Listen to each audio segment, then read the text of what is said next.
everyone, welcome back. So today in this video we are going to continue our revision of chapter 4 structure of atom. तो पिछली video में हम लोगों ने ये पढ़ लिया था कि इलेक्ट्रॉन, प्रोटॉन और न्यूट्रॉन की इन्वेंशन कैसे हुई थी।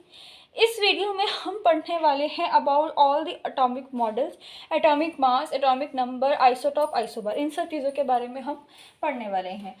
ठीक है, तो न्यूट्रॉन की इन्वेंशन होने से पहले जो हमारे एटॉमिक मॉडल्स हैं वो आए थे। ठीक है, क्योंकि जब इलेक्ट्रॉन और प्रोटॉन की इन्वेंशन हो चुकी थी तब साइंटिस्ट के दिमाग में ये क्वेश्चन था कि प्रोटॉन और इलेक्ट्रॉन जो हैं वो किसी एटम में अरेंज्ड कैसे होते हैं। ठीक है, अब इसके ऊपर सबसे पहले आते हैं थॉमसन। थॉमसन ने 1904 में कहा था। ठीक है, किसने कहा था? थॉमसन की बात हो रही है यहाँ पर पहले। ठीक है, तो थॉमसन ने सबसे पहले यहाँ पर कहा था कि एक एटम जो होता है वो एक यूनिफॉर्म स्फीयर जैसी शेप का है। ठीक है, यूनिफॉर्म है दैट मीन्स हर जगह से बराबर है, स्फीयर की शेप में है। ठीक है, यूनिफॉर्म एक स्फीयर है जिसमें पॉजिटिव पार्टिकल्स जो होते हैं वो बहुत ज़्यादा, मतलब एक पॉजिटिव पार्टिकल्स का स्फीयर है जिसके अंदर इलेक्ट्रॉन्स होते हैं। यानी कि जो स्फीयर है ये उन प्रोटॉन से मिलकर बना हुआ है और उन प्रोटॉन्स के अंदर इलेक्ट्रॉन्स एम्बेडेड है ऐसे।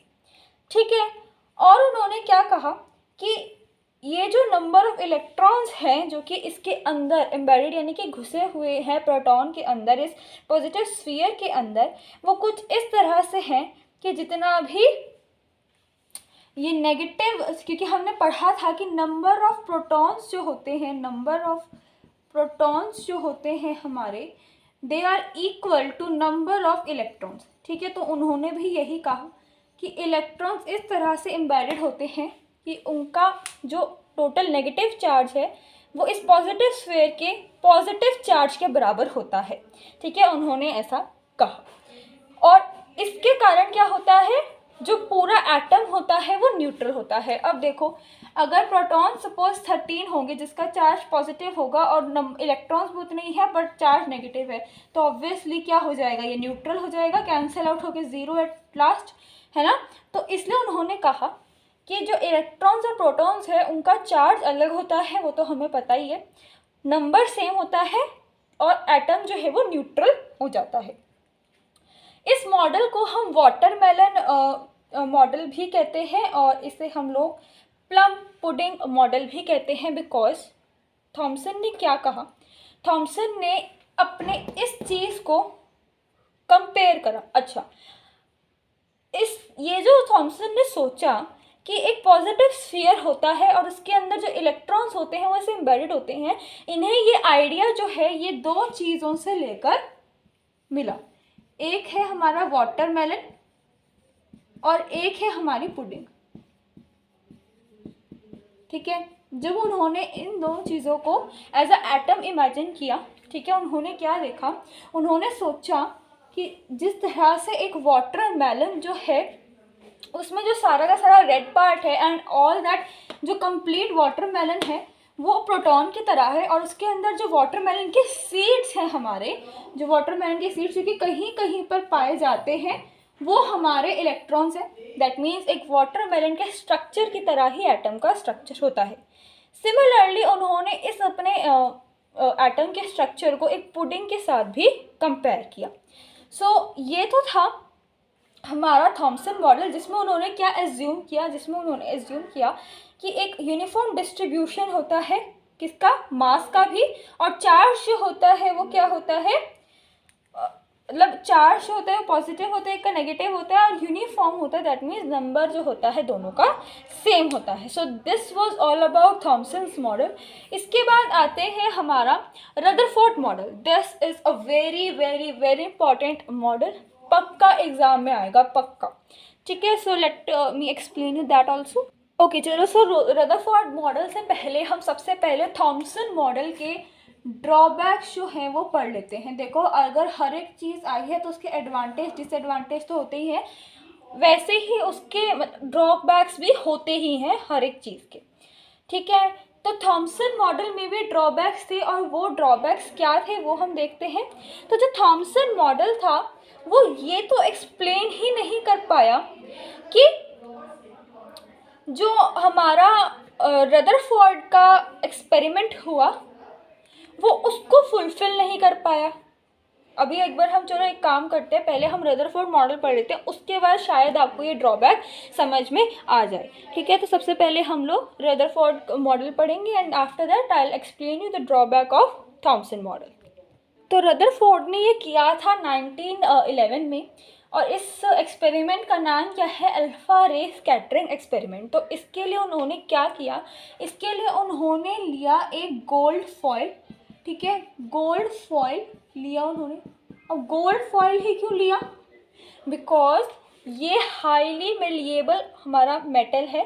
ठीक है, यानी कि सबसे ज़्यादा थिन जो है हम किसको कर सकते हैं, गोल्ड को कर सकते हैं। तो ताकि ऑब्जर्वेशन बहुत ज़्यादा क्लियर आए और एकदम एक्यूरेट आए, that is why he used gold foil. ठीक है, और उन्होंने क्या किया, alpha particles, that is alpha particles है कौन, हीलियम+2।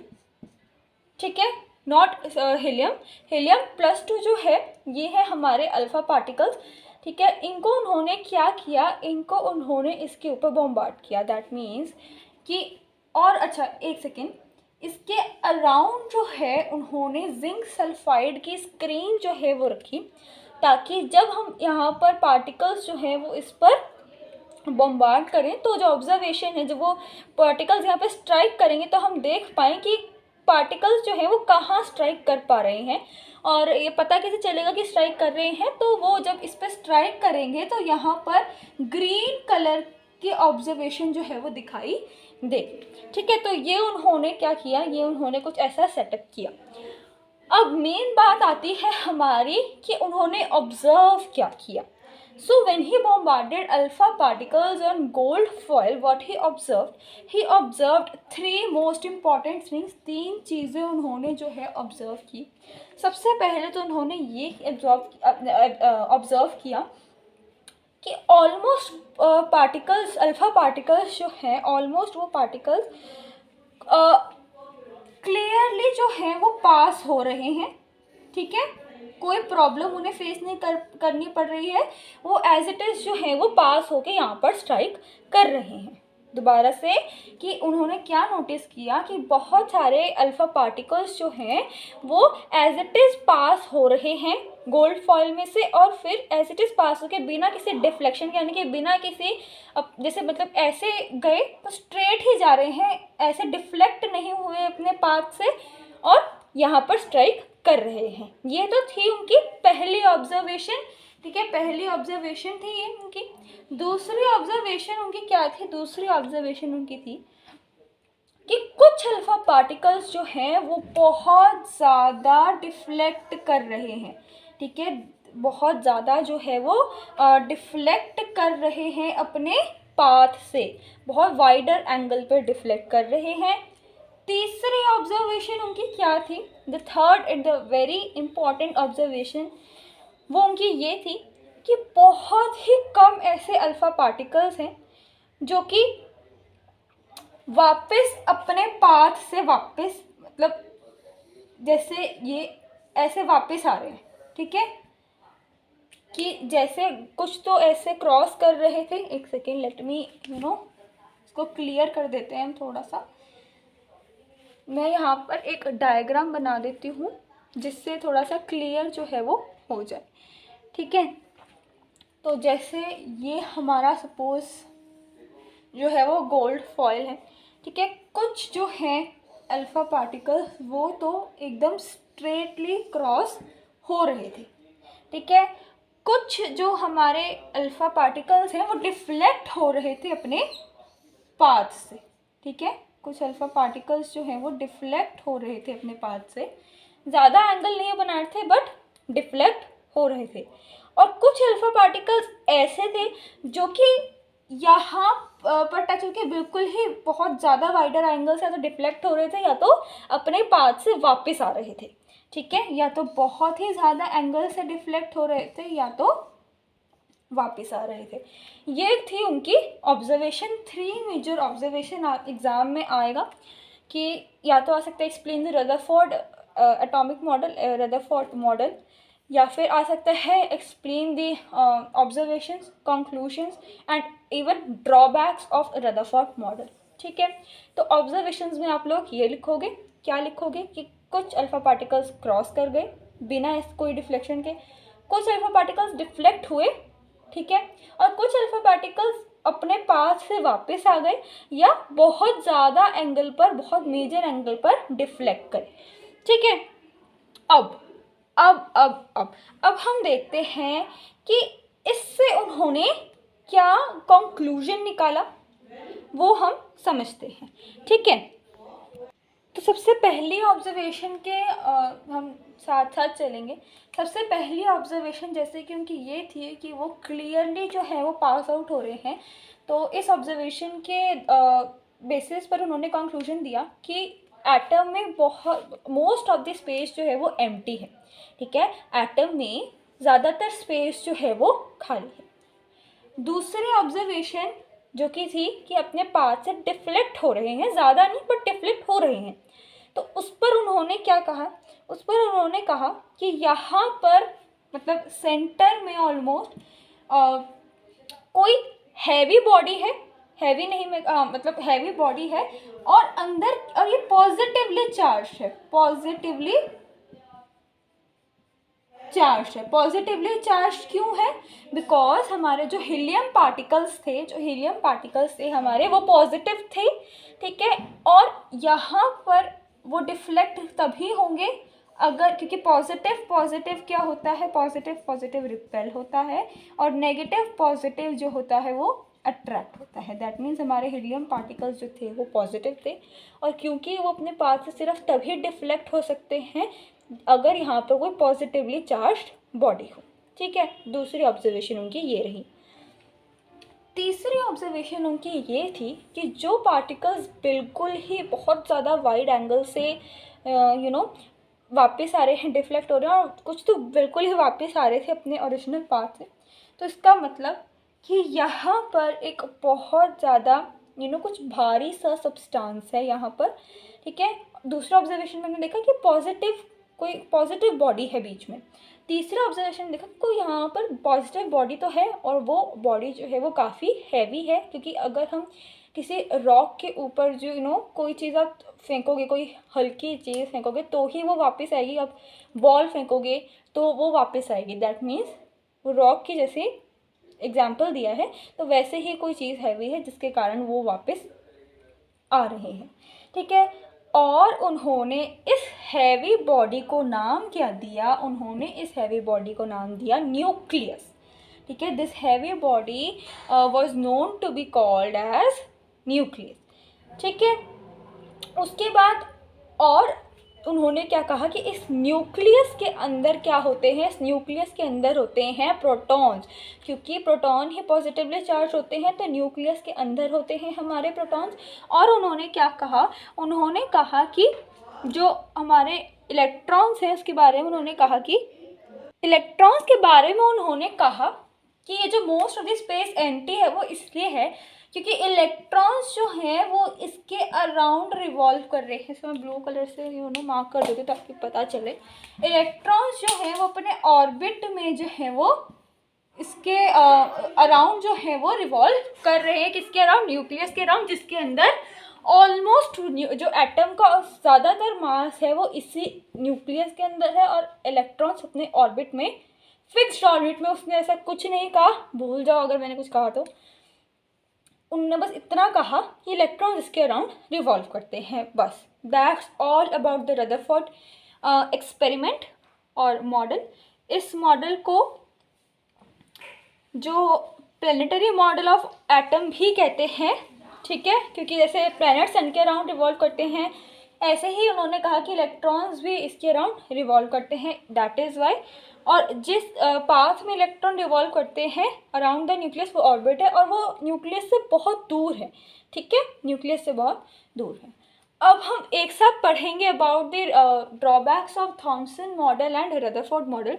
तो थॉमसन मॉडल के 2 ड्रॉबैक्स थे।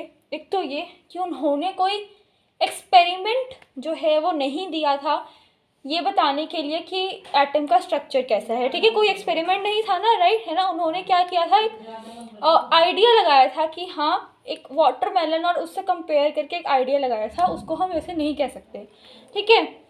दूसरा ड्रॉबैक ये था कि वो इसको फुलफिल नहीं कर रहा था। क्यों? जैसे कि उन्होंने कहा था कि जो हमारे चार्ज है, जो मास है और जो चार्ज है वो क्या होता है, वो तो एक यूनिफॉर्मली तरीके से डिस्ट्रीब्यूटेड होता है। पर अगर ऐसा होता है तो हमारे जो अल्फा पार्टिकल्स थे इन्हें तो फिर मतलब इन्हें तो डिफ्लेक्ट होना ही नहीं चाहिए था, पर ऐसा नहीं हुआ, डिफ्लेक्ट तो ये हुए।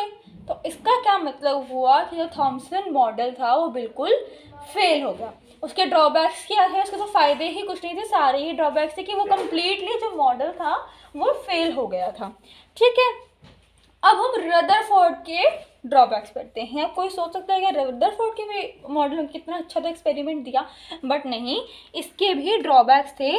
और इसके क्या ड्रॉबैक्स थे कि अगर हमारे इलेक्ट्रॉन्स जो हैं वो रिवॉल्व करते हैं, ठीक है, तो अगर फिजिक्स आप लोगों ने पढ़ी है तो उसमें हम लोगों ने क्या पढ़ा कि अगर कोई भी चीज़ जो है वो एक्सेलरेट हो रही है तो वो एनर्जी गेन और लूज तो करेगी।